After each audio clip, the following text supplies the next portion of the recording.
제가 어떤 글을 읽자마자 그 순간 바로 결심을 했거든요.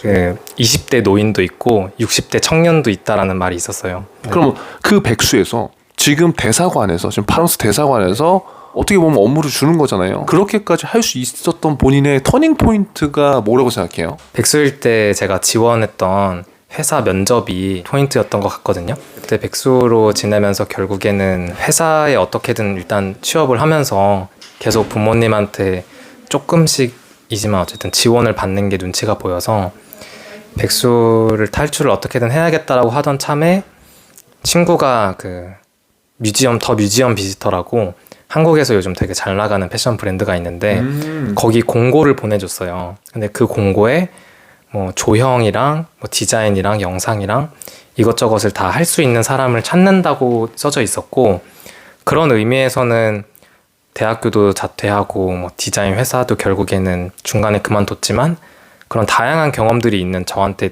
정말 딱 잘 맞는 직무라고 생각했거든요. 그리고 마침 그때 제가 포트폴리오를 준비하고 있었던 때여가지고 급하게 마무리하고 그 회사에 이제 바로 포트폴리오를 보냈는데 면접을 보러 오라고 이제 답장이 온 거예요. 그래서 면접을 보러 오라고 했을 때부터 이미 사실 다른 의미로, 그러니까 프랑스로 온 거랑은 별개로 되게 내가 좋아하는 브랜드에서 일할 수 있다는 마음 때문에 심장이 뛰고 있었는데, 심장이 가득 엄청 뛰는 상태로 이제 면접 준비를 하고 있었거든요. 그래서 여기 대표는 어떤 사람인지, 이전에 어떤 쇼들을 했었는지, 그리고 여기에 이제 역사는 어떻게 되는지 이런 걸 찾아보고 있었는데, 그 대표님 인터뷰를 보다가 대표님이 저랑 동갑인 걸 알게 된 거예요.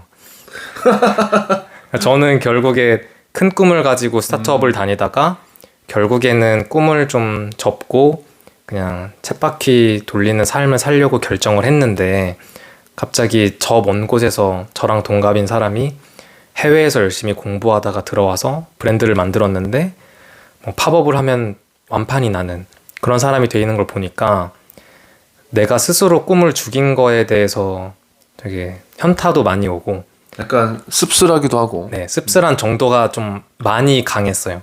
그러니까 살면서 그런 약간 좌절감 같은 거를 패배감이라고 해야 되나? 그런 걸 느껴본 적이 없는 것 같아요. 우리나라는 또 동년배가 또 중요하잖아요. 맞아. 내 친구가 뭘 하고 있는지. 맞아. 예를 들어서 나보다 한 살이라도 많은 사람이 잘하고 있으면 그치, 그래, 형이니까. 내가 1년 안에 내가 뭔가를 해내야지라고 할 수 있을 텐데, 나보다 어린 사람이나 동갑이 잘하고 있으면 또 이렇게 너무 솔직하잖아요. 네. 너무 솔직하다. 그래서 나도 그 처음에 스타트업을 들어갔을 때처럼, 스타트업을 만들었을 때처럼 나도 다시 큰 꿈을 가지고 시작을 해봐야겠다. 그래서 뭔가 새로운 도전을 할 수 있는 게 뭐가 있을까 하고 찾아보다가 보니까 그 대표님이 유학을 20살인가에 갔더라고요. 그래서 뭔가 저도 유학을 가보겠다고 어렸을 때부터 생각은 한 번도 안 해봤지만, 결국에 그 사람이 어떻게 보면 저한테 좀 좋은 본보기가 돼서, 유학을 가고 공부를 하고 하다 보면 뭔가 식견이 넓어지고 좋은 걸 많이 보고 그런 게 있을 수도 있을까? 라는 의문에서 한번 조금씩 검색을 해보기 시작했죠. 유학에 대해서. 와, 그러니까 이게 제가 봤을 때 정말 또 중요한 것 같아요. 이게 사람 인생이 바뀌는 그 터닝 포인트 구간이잖아요. 네. 어떻게 보면은 그냥 나 도저히 안 되겠다, 그냥 회사 가서 뭔가 해보자라고 그 내가 좋아하는 브랜드에서 일한다는 그 설렘을 갖고 갔는데 대표가 나랑 동갑이야. 아씨, 진짜 뭐야 이거. 나 여지껏 개고생 했는데 스타트업에서. 네. 그런데 내가 만약에 잘 됐으면 저 사람하고 내가 거의 동등할 레벨인데. 너무 제가 엄청 작아 보이더라고요. 그 느낌 알죠. 그래서 제가 보는 건 결국 그 대표님 때문에 지금 재원 씨가 지금 팔이 있는 거잖아요. 그쵸? 네. 이빨 깨물고 지금. 이빨 깨물고. 꽉 깨물고 이제. 근데 아까 사전 인터뷰 할 때 또 다른 생각하지 못한 인연을 만났잖아요. 네네. 그분 얘기도 한번 해주세요. 그래서 사실 프랑스 파리로 넘어오게 된 게 다른 유학생들이랑은 조금 다를 것 같은 게, 결국에는 어딘가로 떠나봐야겠다라는 그냥 그런 욕구 하나였고, 그래서 저는 뭐 학교를 등록하러 온 것도 아니고 여기 와서 뭔가 내 엄청난 프로젝트를 한번 해봐야겠다 이런 것도 아니고 정말 와서 다양한 사람들 만나면서 좋은 인연이 있으면 만나고 여기서 뭐 하다못해 정말 작은 일이라도 어떻게든 벌어지면 그거라도 어떻게든 꾸역꾸역 해서 한번 나만의 그냥 생활 반경을 한번 만들어 보자라는 게 좀 있었거든요. 근데 그렇게 이제 생각하고 유튜브에 이제 프랑스 관련된 영상들을 이제 찾아보고 있는데 파리에서 활동하는 한국인들 중에 유일하게 딱 한 명이 이제 디자인 관련된 영상을 올리고 계시더라고요. 그 채널이 이제 어바노이즈라는 채널인데 저는 디자인도 아까 말씀드렸듯이 학교에서 배운 것도 아니고 제가 스타트업 다니면서 혼자 독학을 한 거라 제가 얼만큼 잘하는지 못하는지에 대한 감이 없었거든요. 그래서 이분한테 한번 뭐 앞으로 프랑스 갈 건데 내 작업이 어떤지 봐달라 이런 식으로 보내고 싶었어요. 좀 피드백을 좀 구하고 싶었는데 결국에는 비자 준비하는 게 너무 정신 없어서 미루고 프랑스 와서도 행정 처리하느라 미루고 계속 좀 미루고 있다가 그 프랑스에 되게 할인 행사를 크게 하는 때가 있는데 그때 메르시라고 여기 파리에 되게 유명한 편집샵이 있어요. 거기를 구경하러 갔는데 그분이 거기서 이제 쇼핑을 하고 계신 거예요. 그래서 제가 가서 구독자인데 전부터 뭐 메일도 한번 보내고 싶고 이러고 싶었다 했는데 이제 그분이 저도 이제 디자이너라고 하니까 되게 반가워 하시면서 다음에 그러면은 같이 한번 나와서 얘기를 해보자. 그래서 디자이너로서 얘기보다는 그냥 본인을 구독하고 있는 구독자니까 한번 만나서 뭐 수다 떨고 해보자라는 의미였던 것 같아요. 근데 그러고 나서 두세 번 만났을 때 대화가 잘 통해서 이제 나중에는 그 형 주변에 있는 사람들도 소개를 시켜주고 그리고 그 소개받은 사람들이랑 같이 디자인이랑 미술 관련된 작업도 하고 그 인연이 지금까지 이어져서 지금은 같이 작은 팀을 이뤄가지고 외주도 받고 대사관이랑 일도 하고 이렇게 좀 점점점 굴러가게 된 거죠. 아, 그러니까요. 이게 제가 이제 생존 취업 채널에서 이야기하고 싶은 메시지는 이제 이거예요. 그러니까 우리의 점들이 다 어떻게 보면 뭐 경력도 다 다르고 성별도 다르고 뭐 점들이 다 이렇게 다르게 찍혀져 있는 것 같이 그 순간 그 시기에는 고민할 수 있지만 결국 점들이 이제 쫙 펼쳐지거나 이제 자기 모양대로 있을 거 아니에요. 그게 이제 선으로 만들어지는 완성은 이제 본인이 시키는 건데 그분이 프랑스 디자이너에서 뭐 유일하게 나오는 분이신데 사실 유튜브 구독자 뭐 메일 보내면 누가 그거 회신해줘요. 안 할 확률이 더 많죠. 근데 어떻게든 뭐 우연이 돼서 보고 말을 걸었잖아요. 평소 같으면 말 걸었어요, 안 걸었어요? 평소에는 제가 그런 거 있으면 잘 말을 못하는데 평소에 이게 메일을 보내야지 하고 생각을 하고 있었던 탓인지 저도 그날 자동적으로 몸이 좀 튕겨 나가더라고요. 아, 그러니까요. 그러니까 그게 내가 그것에 대한 생각을 계속 하고 있었던 사람이기 때문에 제가 봤을 때는 재원 씨가 그 기회를 잡은 거예요. 그러니까 그 작은 기회 한 번 때문에 또 그분이랑 인연이 돼서 지금 같이 또 일을 하고 1년 만에 백수에서 지금 뭔가 창작물을 만들어내는 디자이너로서 지금 일을 하고 있는 거잖아요. 네.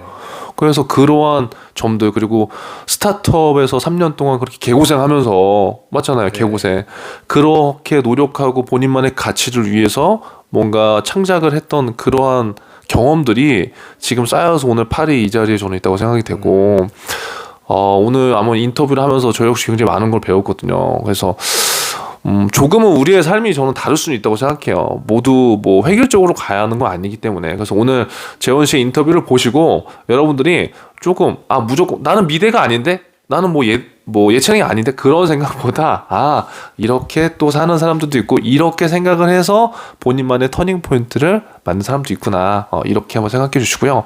만약에 재원 씨한테 궁금한 점이 있다면 댓글로 남겨주시면 재원 씨가 대답해 줄 거죠? 네네네. 네. 꼭 디자인에 관련된 얘기 아니어도 되죠? 그쵸. 저도 이런 거에 대한 고민을 많이 해왔고 이런 저 같은 고민이 있고 해결한 사람들 영상 보는 걸 되게 좋아했었어서 저한테 뭔가 얻어갈 게 있을지는 잘 모르겠지만 그래도 어떻게든 힘든 시기를 조금 이겨내고 물론 지금도 계속 도전적으로 해결하려고 노력 중이지만 또 이런 거에 대한 걸 고민하고 있는 사람들한테 조금이라도 좀 응원의 메시지를 줄 수 있지 않을까 하는 생각도 있는 것 같아요. 바쁜 시간에 진짜 만나러 와주셨거든요. 여기 파리에 저희 숙소까지 와주셔갖고 아무튼 너무 감사드리고 마지막으로 네네. 채널을 시청하는 사실 저는 이 영상을 10대도 보고 20대도 보고 30대 막 많이 봤으면 좋겠어요. 왜냐면 꿈은 계속 변해요, 여러분. 꿈이 정체되어 있다는 거는 사실 아까 재원 씨가 아까 리스크 때문에 뭔가를 막 못 해본 그런 시기가 있잖아요. 네. 그러니까 이런 영상을 보면서 저는 작은 시도들을 좀 많이 했으면 좋겠다는 거예요. 그래서 만약에 저도 마찬가지예요. 제가 20대 때 해외에 이렇게 전 나올 줄 알았다면 저는 무조건 나옵니다. 무조건 돈이 없어도 나올 거예요. 그리고 재원 씨도 만약에 지금 30대지만 20대 때 이런 경험을 할 수 있는 걸 알았으면 나올 거야, 안 나올 거예요? 무조건 나오죠. 그렇죠. 네. 그러니까 이게 경험 요소의 저는 차이라고 보거든요. 그래서 많은 분들이 또 궁금증을 갖고 계실 수도 있는데 앞으로 재원 씨 생존 계획 어떻게 살아갈 거예요? 일단은 너무 큰 미래를 바라보고 있지는 않고요. 그러니까 당장 주어진 일들에 그러니까 좀 뻔한 얘기긴 한데 좀 최선을 다하는 게 좋은 것 같아요. 그러니까 최선을 다하라는 게 우리가 되게 많이들 하잖아요. 많이 하는 말인데 그 최선을 다하라는 게 들어왔을 때 그거에 대해서 너무 많은 생각을 하지 말고 좀 단순하게 생각하고 집중하면 된다라는 말로 저는 이제는 해석이 되거든요. 그래서 뭔가 지나가는 기회가 있으면 한 번씩 좀 살짝 건드려도 보고 그렇게 하면 좋지 않을까. 마지막으로 정리해보자면 우리가 너무 많은 계획과 너무 큰 꿈을 어찌 보면 갖고 있기 때문에 오히려 그것 때문에 그걸 바라보고 계획만 세우다가 실행하지 못하는 경우도 많고 그래서 지금은 이제 재원 씨는 너무 먼 것도 좋지만 지금 오늘 하루 그리고 나한테 주어진 일을 하다 보면 거기서 지금처럼 또 다른 기회를 만들 수 있다는 거 맞나요? 네, 맞습니다. 알겠습니다. 아무쪼록 오늘 재원 씨의 정말 진실된 얘기 여러분 시청해 주셔서 감사하고요. 다음에 만약에 또 기회가 되면 한번 다시 모시겠습니다. 한 가지 네, 한 가지. 한 가지 마지막으로 제가 유학을 결심할 때 사실 많이 망설였거든요. 그냥 나이 30이면 어쨌든 그러니까 28에 오긴 했는데 어쨌든 30을 바라보는 나이에 나가는 게 너무 무서워서 제가 몇 날 며칠을 고민을 했거든요. 바로 강행한 게 아니라 그래서 유튜브에 제가 30대 유학 이렇게 검색해서 영상들을 많이 찾아봤어요. 근데 그 중에 제가 어떤 글을 읽자마자 그 순간 바로 결심을 했거든요. 근데 그게 어떤 영상에 있는 한 댓글이었는데 그 20대 노인도 있고 60대 청년도 있다라는 말이 있었어요. 멋있다. 네, 근데 제가 그거 보자마자 난 아직 20대고 청년이니까 못할 게 없다라고 생각했거든요. 그래서 혹시 영상을 보시는 분들 중에 그런 내가 혹시 나이가 많다고 생각하거나 아직 좀 청춘이 아니라고 생각해서 망설이는 분이 계시다면은 그거는 정말 마음가짐에 따른 게 아닌가 생각하면서 이 말을 사람들한테 많이 공유하고 다녀요, 실제로. 제 친구들한테도. 그래서 누군가의 마음을 움직이는 말이 됐으면 좋겠습니다. 마지막에 너무 멋진 멘트를 해주셨어요. 저도 캡처해놓고 가끔 보거든요. 힘들 때마다. 네. 여러분 후회하지 않는 오늘을 살았으면 좋겠습니다. 여러분 끝까지 생존하세요. 여러분 오늘도 생존 취업에 함께했습니다. 안녕. 안녕.